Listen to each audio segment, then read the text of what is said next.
Hello, hello mga kapatid, mga kaamigo, mga kasangkay. Buenos dias, magandang araw at good morning po sa ating lahat.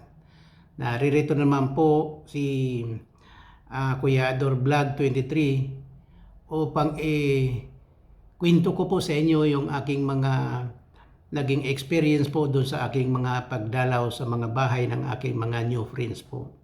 At hindi lang po sa mga new friends, kung sino man po yung unang makapag-comment po, yun po ang una kong pinupuntahan. Ibig ko pong sabihin, sinusunod-sunod ko po yung mga comment po na inyong ginawa doon sa pagdalaw din po ninyo sa aking bahay. At yung mga hindi pa po mga nakadalaw sa bahay ko, dumalaw lang po kayo at mag-iwan po kayo ng message na okay po sa inyo ang ating gagawin, ang aking pong gagawin na pagbisita po sa inyong bahay. Kaya maraming salamat po. At doon sa mga hindi pa po nakakadalaw sa aking bahay o hindi ko pa po subscribers, mag-subscribe po kayo sa Kuya Ador 23, sa Kuya Ador Vlog 23. Mag-subscribe po kayo para madalaw ko rin po ang inyong bahay. At doon po sa mga dadalaw, maraming salamat. At doon pa sa magsusubscribe pa lang, maraming salamat din po sa inyo. Tulungan lang po tayo dahil po dito sa laro po natin ito, kailangan po talaga natin ng tulungan. At kailangan po natin ng WH. Kapag ka po 1,000 na po ang ating subscribers, ang kailangan na po natin ay WH. Kaya magtulungan po tayo dahil ito po ang napakahirap na masolve. Ito po ang napakahirap na makamit para sa ating lahat. Ito po ang kailangan natin. Sa bagay, kailangan din po natin talagang subscribers, pero kapag naka 1,000 subscribers na po tayo, masigit na kailangan natin ang WH po at ang mga viewers po. Kaya please po, paki-view po ng aking mga video at ganoon din po ang gagawin ko sa inyo. Sa susunod po ng mga bisita ko sa inyo, ang aking pong i-videos, yung pong mga mahahabang video po ninyo. Hindi na po yung mga short video. Yun din po ang hilingin ko po sa inyo, ang panoorin niyo po yung aking mga long video po. At makikita niyo naman po kung ilang hours po yung o ilang minuto po yun, pero hindi po masyadong mahahaba yung aking video. Maiiksi lang po, hindi tulad sa iba na talagang mahahaba. Pero yun nga po, at maraming salamat po sa hindi pa nakakadalaw ay dumalaw na po kayo. At anong malay niyo po, kapag nag-iwan po kayo ng bakas sa aking bahay, kayo naman po ang aking madalaw. Kaya ayan po, magsimula na po tayo. Ang una ko pong nadalaw po dito yung bahay po ng isa nating kaibigan na ang pangalan po niya ay Sara Gaga po. Ang kanyang channel ay Sara Gaga. At sa akin po pagdalaw sa kanila, nakarating po ako sa Mindanao kasi bandang Davao po ito si Sara Gaga, taga Davao po, at yung kanyang mga kaibigan. At yun nga po, habang kami po ay nagkukwentuhan, bigla pong may dumating na kanyang mga friend at may mga channel din po sila. At nagsabi po sila sa akin na i-subscribe ko sila. At sabi nila sa akin, i-subscribe din po nila ako. Sa ngayon po, hindi ko lang po munang babanggitin kung sino-sino po sila. Kapag ka po nag-subscribe na sila sa akin at nakapag-subscribe na ako sa kanila, doon ko lang po babanggitin ang kanilang pangalan. Kasi po nakakahiya naman po sa kanila kung hindi po sila pumapayag dito sa aking gagawin na pagbisita po sa kanilang bahay kapag hindi pa po sila member ibig sabihin hindi pa po sila subscriber sa channel ko, nakakahiya naman po kung uunahan ko silang bisitahan, di po ba? At ang pangalawa ko pong napuntahan yung pong bahay ni Vita Life po. At doon po sa bahay ni Vita Life, ang mga nakita ko po doon mga pabango po, mga pabango. Parang sabi ko, ang babango. Meron po akong nakita doon Coco Chanel. Meron pong isa doon na sarami po ng mga pabango, hindi po na po masyadong nakita ang mga pangalan. At mayroon po doong Virgin Mojito. Parang sa tingin ko po yung Virgin Mojito hindi po mabango eh. Parang inumin po yung Virgin Mojito. Pero nahiya po ako magtanong kay Vitalife. Basta tiningnan ko na lang po, pinagmasdan ko na lang yung loob ng kanyang mga lagayan po nung pabango na yun. Yun po ang aking natagpuan po doon. At ang pangatlo ko pong napuntahan ay ang bahay po ni Angelito, The Divas Vlog. Yun nga po ang aking naabutan doon, parang mamimitas po yata siya ng mangga. Kasi po sabi po niya, sa wakas may bunga na ang mangga. Yun, doon po medyo napatagal po ako doon kasi nakatingala po ako doon sa mangga. Kasi po may mangga rin po ako, may puno din po ako ng mangga sa bahay ko sa Batangas. Sa Pilipinas po may bahay po ako doon. Ay may barong-barong po. At may rami din po akong puno doon. Isa po doon ang mangga. Pero masyado na pong lumaki kaya pinaplano ko na po na medyo bawasin po yung mangga. Yun po ang aking natagpuan doon sa bahay ni Angelito Dadibas. At ang pang-apat ko pong napuntahan ay ang bahay po ni Veronique. Ipalagay ko po ito si Veronique, ano po ito, English po ito, hindi po ito Pilipino. Pero tulad nga po ng sabi ko, dahil hindi po ako marunong mag-English, itatagalogin ko na lang po. Kung sakaling mayroon po siyang mga kaibigan na makapanood ng vlog na ng video ito, ipagkikwento na lang po sa kanya na nakapunta po ako sa bahay niya. At ang mga, alam niyo po kung anong mga nakita ko doon, marami pong aso. At alam mo naman, ang mga asong imported, naku Diyos ko, ang mamahal po niya. At ang gaganda po, ang gaganda. At hindi lang po aso, may pusa din po doon. Kaya sa palagay ko po, pet lovers po ito si Veronique. Mahilig po siya sa mga hayop na at saka mga, siyempre po, mga ang tawag po sa atin, mga estate side.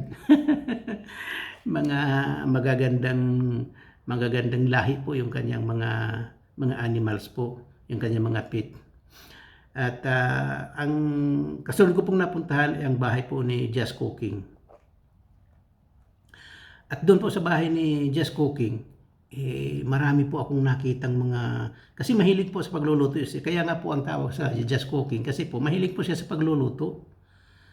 At may nakita po ako doon at sarang labong. At sarang labong, sabi ko, ang sarap nito. At mayroon ding puto cheese. Ang sarap din po ng puto cheese. May patula with sutanghon po at hipon po. Panghimagas po ay chocolate na Toblerone. Ako, Diyos ko, sabi kong ganyan. Tama-tama po kasi medyo gusto ko pong magpataba ng kaunti kasi po medyo payat na po eh. Gusto ko pong magpataba ng kaunti kaya naku, linantakan ko yung chocolate po doon. Yung chocolate na Toblerone. Ang sarap po. Pero marami po muna akong kinain. Tinikman ko yung atsarang labong, yung puto cheese, yung patula with sutanghon at hipon. Naku, Diyos po, ang sasarap po. At yun nga po ang panghimagas, yung pong chocolate. Ang sarap po. Kaya, ang sarap po mamasyal sa mga bahay-bahay. Kasi po, kapag namasyal po kayo tayo sa mga bahay-bahay, marami po tayong ma-encounter na mga bago pa sa ating, halimbawa, tulad ng mga hahainan tayo ng mga hindi natin nakakain madalas na mga pagkain. Katulad nga po nung isang araw, nung aking dinalaw yung bahay po ni sino po ba yun? Si Gato ba yun? O si Gato po yata. Pagdating ko po doon, mayroon siyang kinunot na ginagawa. Naku, ang sarap po. Kaya, ganun din po mga kapatid. Kayo po ay dumalaw din sa aking bahay. Anong malay nyo po, baka meron din po akong maihanda sa inyo. Ayan po. At ang kasunod ko pong napuntahan ay si Marlene Vlog. At naku, madami din pong mga pagkain doon. At marami din pong mga makakain doon sa kanila. At marami din pong mga dahon na mga halaman po na mga nagdadahon po, ibig sabihin yung katulad ng mga malunggay, yung mga pananim po sa hardin na napapakinabangan po, hindi tulad ng halaman na kunyari bulaklak lang. Ang makukuha natin sa mga bulaklak na pananim, sarap lang ng mata kasi hindi naman po natin makakain. Pero yung mga pananim po na tulad ng halimbawa, ampalaya, talong, sitaw, yung mga ganyan po, nakakain po natin yung mga iyan. Kaya Kaya nga po ako, kung ako po ang magpupurgod na po sa Pilipinas, gusto ko po magtanim-tanim po ng mga ganyang makakaing mga pananim po. Doon po sa aking barong-barong mayroon pong maliit na lupa, pwede ko pong pagtaniman. Yan po ang aking naabutan doon sa bahay ni Marlene Vlog po. At nakarating din po ako kay Papsi Emil. Doon po sa bahay ni Papsi Emil, mukhang ano po ito, nasa ibang bansa. Tulad nga po ng sabi ko sa inyo, mayroon po tayong lahing, alam mo na, nakakarating po ako kung saan-saan. Nakakalipad po tayo parang Superman. Nakarating po ako sa kanila at ang nakita ko po doon yung St. Joseph, yung St. Joseph Church po sa San Antonio, Texas. Ganda po ng simbahan. Siyempre po dahil sa simbahan po siya, hindi po tayo pwedeng maglilikot, hindi tayo pwedeng maggala-gala kasi siyempre po baka pagbawalan po tayo. At naupo na lang po ako doon sa simbahan at pinagmasdan ko na lang po yung mga dumadalaw po doon. Kaya nag-stay po ako doon ng mga ilang minuto sa bahay po. Hindi naman po sa bahay, kundi sa lugar po ni Papsi Emil. At ang kasunod ko pong napuntahan ang bahay po, ang lugar po ni Tony Mix Vlog. At doon po sa kanya mayroon pong marami magaganda po ng mga may mga kotse po doon, mga sasakyan. Ang gaganda po ng mga kotse doon at marami pang iba. Sabi ko nga ganyan ako, kung sakasakali pagpalarin ni Lord na bigyan tayo ng kaunting pambili, bibili po ako ng kotse. Po patuloy po ako sa aking mga lakad. At sunod naman pong napuntahan ko po ay ang bahay po ni Bill Love. Bill Love. Ang ganda ng pangalan na. At alam niyo po, kaya pala siguro siya tinawag na Bill Love kasi po ang galing po niyang kumanta. Magaling palang kumanta yung si Bill Love at magaling din po maggitara. Bill Love, kung sakaling maimbitahan kita sa bahay para magtugtog po para mapakinggan ko po yung iyong mga kanta, pwede po ba? O kaya naman po pag dumalaw ka sa bahay, kantahan mo po ako doon, Bill Love. Salamat din sa mga ginagawa niyo po sa mga pagkanta dahil yun po napapakinabangan po ng ating kapwa. At maraming salamat po sa inyong lahat. At ang sunod po pong napuntahan ay si Delmida po. Si Delmida Mukbang po. Yung pong si Delmida Mukbang, ang dami po ng kanyang minumukbang. Dahil po medyo may edad na po tayo, hindi na po natin kaya magmukbang ng mga ganong sistemang kainan. Masasarap po pero hindi ko na po kayang kumain ng marami. Kasi po bawal na po sa akin yun Mayroon po akong cholesterol, mayroon na po ako mga maintenance, kaya kailangan ko pong mag-ingat. Pero yung kanya mong minubukbang ay tugi po. Tugi, pipino at litos. Hindi po mga karne yung aking naabutan doon. Pero siyempre hindi sabi nga po niya sa akin, hindi naman talagang tugi, pipino o litos lang ang kanyang minumukbang, kundi nagbumukdang din po siya ng karne. Kaya yun, medyo kasi nga po healthy po yung kanyang minumukbang. Yun po ay tugi, pipino at litos po. Kaya tuwan-tuwa po ako doon sa aking pagpasyal sa kanyang bahay.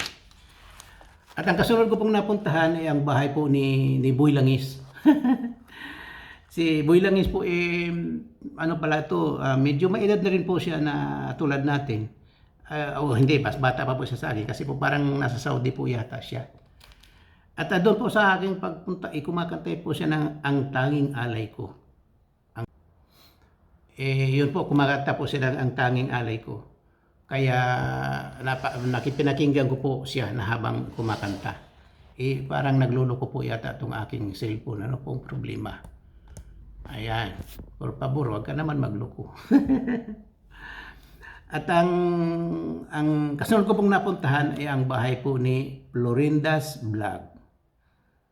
At wala po doon si Florinda, ang naabutan ko po doon, at saka wala po akong naabutan doon na ano, parang nang lumabas po ako doon, sili po ako sa kanyang bakuran, may nakita po ako doong basketbulan.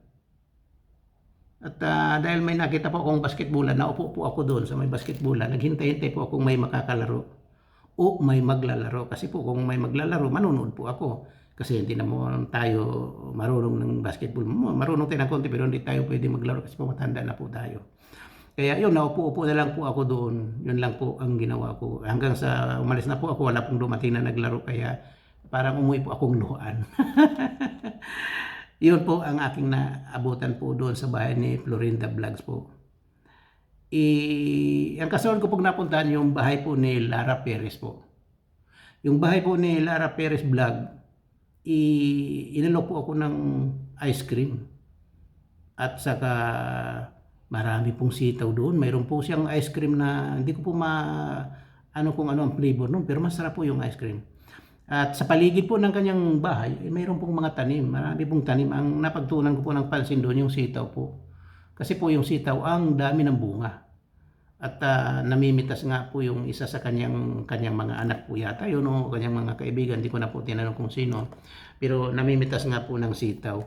Kaya yun po ang aking naabutan doon sa kanyang bahay. At ang kasunod ko pong napuntahan ay ang bahay po ni Mama Sofia. At ang ano lang po, nung dumating po ako doon sa bahay ni Mama Sofia, ipasakay na po siya. Sasakay na po siya sa airplane. Nakita ko parang lumingon na lang po siya sa akin at nakita po niya ako at nakita ko rin po siya. At siguro hindi po niya naalala na bibisita ako sa bahay niya. Nagtuloy-tuloy po siya sa kanyang lakad papunta po doon sa airplane. Yun po ang aking naabutan po doon sa bahay sa lugar po ni Mama Sofia. At ang kasunod ko pong napuntahan ay ang bahay po ni Ernili Alcobilla Delfino. Ang haba po, haba po ng pangalan niya. Ernili Alcobilla Delfino.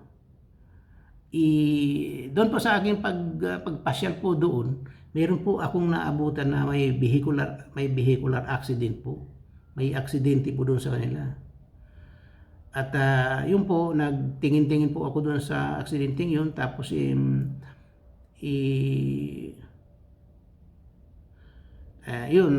medyo sabi ko may aksidente po para hindi po tayo matanong, lumayo na lang po ako doon. At nakakita po ako doon ng parang para bang ano pala ito si Ernili, para bang Makata, para Makata po. Kasi mayroon po ako nabasa doon sa kanyang mga tula po. Ang sabi po niya doon, when the ocean rise, the thunders roar, I will soar with you above the storm. Parang sabi ko, galing naman ito ni Ernili. Parang Makata po. Yun po ang aking naabutan doon sa kanyang bahay. Ang kasunod ko pong napuntahan yung bahay po ni Mr. Lee Art.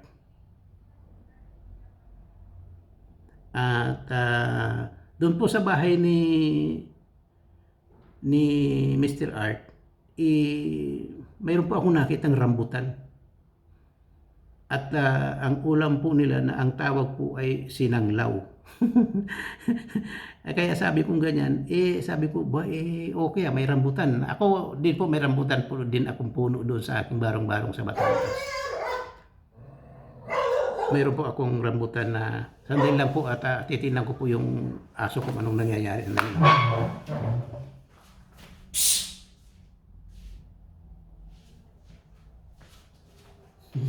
Naluluho po yung aso ko nang aaway po. Inaaway po yung kapitbahay.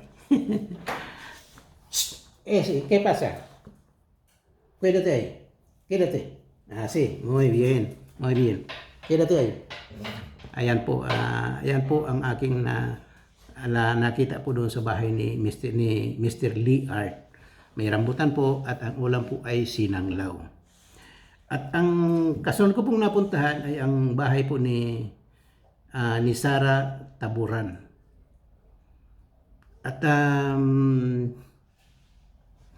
At doon po sa bahay ni Sarah, may nakita din po akong may saging, may mga saging po doon. Pero yung pong saging parang parang ipapadala o ipinadala kasi nasa box po eh. Nakabalot po siya ng plastic. Pero binuksan po siya ni Sarah, nakita ko pong saging. At yun, habang nandoon po ako, pinamerienda rin po niya ako ng chocolate po. At ang pangalan po ng chocolate ay Twix Top Chocolate. Ang bait po ni Sarah Taburan. Pero niya po, pinamerienda ako ng chocolate. Marami din po ako mga napupunta na mga ganyan din po ang inaalok sa atin. Kasi alam niyo po sa mga lugar na kung saan man po yung medyo masasarap po ang mga chocolate, iyon po ang mga inaalok po nila sa atin. At ang kasunod pong napuntahan ko ay ang bahay po ni Daisy P. 76 po. Doon po sa kanyang bahay, marami po siyang halaman. Mahilig din po pala siya sa halaman. Tulad ko, mahilig din po ako sa halaman. Kaya tuwan-tuwa po ako habang nandoon po ako. At ang napansin ko po doon, yung mga halamang cactus, kakaiba po kaysa doon sa halaman ko sa bahay. Sa bagay, yung mga halaman ko sa bahay, mas karamihan po doon, mga snake plant o kung ano-ano pa. Pero iisa lang po ang cactus doon sa bahay ko. Medyo malaki na po siya, mga ganyan na po siya kalaki. Ganyan na po siya kalaki. At nandun po siya sa may bintana. Kapag po kinukuha ko po ng picture yung mga snake plant ko po, hindi po siya nakikita kasi natatakpan po siya ng snake plant. Kaya nandun lang po siya sa may bintana. Doon po sa yan po ang aking nakita doon sa bahay ni DCP76. At ang kasunod ko pong napuntahan ay ang bahay po ni Glorifin Vlog. Ang ganda po ng view doon sa bahay ni Glorifin Vlog. Ang ganda po ng view. At habang nandoon po ako na pinagmamasdan ko po yung view, ang ganda po ng view. Yung isa po may kahoy po doon na malaki po. Malaki po yung kahoy. At mayroon pong namamasyal po doon. Pero tahimik po doon sa lugar ni Glorifin. Tahimik po sa lugar na yon. Kaya para bang anong paki ko sa iyo, basta ako mamamasyal. Mayroon po yung mga tao doon. Tahimik lang silang namamasyal. Wala pong hindi po tulad ng ibang park na kapag nagpasyal-pasyal ka doon, ang gulo-gulo may mga bata na takbuhan sa bagay, wala po tayong magagawa. Kapag ganyan po ang ating na-encounter, kasi po ang park po, ang mga pasyalan, hindi po natin mapigilan yung mga bata na magtatakbo. Ganun po. Kaya sabi kong ganyan, okay lang. At ang kasunod ko pong napuntahan ay ang bahay po, ang lugar po ni Toda Max Channel. Yung pong kay Toda Max Channel, na parang sa ano po ito, sa province po ito. At nandun po siya sa parang barko, ang pangalan po ng barko, MV Virgin de Peña, Francia. At nakita ko po doon si Toda Max Channel. Doon sa MV Virgin de la Francia. At nakita po natin siya doon. Parang iniisip ko na yung Virgin de Peña, Francia, sa Bicol po ito. Marami po kasi tayong mga kababayan dito na nandito at mga taga Bicol. Yan po ay lagi nilang nababanggit. Na yung pong Virgin de Peña, Francia sa kanilang lugar po. Kaya doon po ako napunta. Doon po ako nakalating sa lugar na yun. At ang kasunod ko pong napuntahan ay ang bahay po ni DGC YouTube channel. At alam niyo po kung saan po nandun, yung katulad nga po ng sabi ko kaganina, nagpunta po ako parang sa Davao po ito, kasi sa Panabo City Terminal. At ang mga tricycle po doon ay yellow. Sa Panabo po, bandang Davao din po ito. Tama-tama po, nandun po si Sara Gaga sa Davao. Kaya ito po, naabutan ko rin po doon sa Davao, ito si DGC YouTube channel. Kaya nakarating po ako sa kanila kasi tama-tama po, nandun po ako sa Davao, kaya tama-tama po ang dating ko sa kanila. Yan po ang mga napasyalan ko po doon. Nakarating ako sa Panabo City Terminal At ang mga tricycle po doon ay mga dilaw, mga yellow tricycle po ang tawag nila doon. Ayan po mga kapatid. Hanggang dito na muna. Marami-rami pa po akong mga bibisitahin. At pakiusap ko po sa inyo mga kapatid, bumisita rin po kayo sa aking bahay para po makita po ninyo kung anong mayroon sa aking bahay. At kayo naman po ang magkwento sa akin sa aking channel o doon po sa video na inyong mabibisita. I-comment nyo po doon kung ano po ang inyong masasabi sa aking barong-barong o sa aking bahay po. Kaya mga kapatid, patuloy po tayong magtulungan. Tutulungan ko po kayo na maka-reach po doon sa WH at tulungan din po ninyo ako na makarating po doon sa ma-reach ko po yung aking WH po mga kapatid. Magtulungan po tayo. Sabi nga po nila, laban lang. Ang blessing ng Lord na ibinigay po sa atin ay ikalat po natin sa ating kapwa. Maraming salamat po mga kapatid. Hanggang dito na muna.